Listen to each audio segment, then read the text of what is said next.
Bereshith, chapter 39. And Joseph had been taken down to the Mitzrayim, and Potiphar, an officer of Pharaoh, captain of the guard at Mitzrayim, bought him from the Ishmaelites who had taken him down there.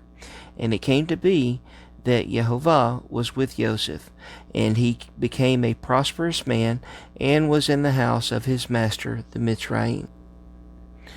And his master saw that Jehovah was with him, and that Jehovah made all he did to prosper in his hand. So Joseph found favor in his eyes, and served him, and he appointed him over his house, and gave into his hand all that he had. And it came to be from the time that he appointed him over his house and all that he had, that Jehovah blessed the Mitzrayim's house for Joseph's sake. And the blessing of Jehovah was on all that he had in the house and in the field.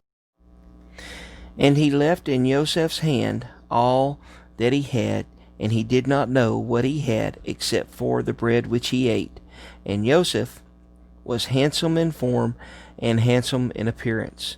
And after these events it came to be that his master's wife lifted up her eyes to Joseph, and said, Lie with me. But he refused, and said to his master's wife, Look, my master does not know what is with me in the house, and he has given into my hand all that he has. No one is greater in this house than I, and he has not withheld whatever from me but you, because you are his wife.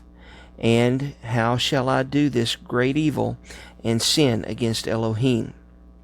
And it came to be, as he spoke to Joseph day by day, that he did not listen to her, to lie with her, to be with her.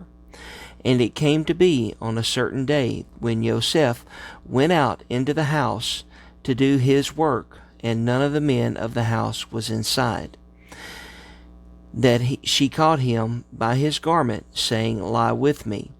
But he left his garment in her hand, and fled, and ran outside. And it came to be, when she saw that he had left his garment in her hand, and fled outside, that she called to the men of her house, and spoke to them, saying, See, he has brought into us a Hebrew to mock us.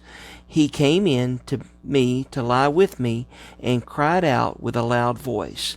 And it came to be, when he heard that I lifted my voice and cried out, that he left his garment with me, and fled, and went outside.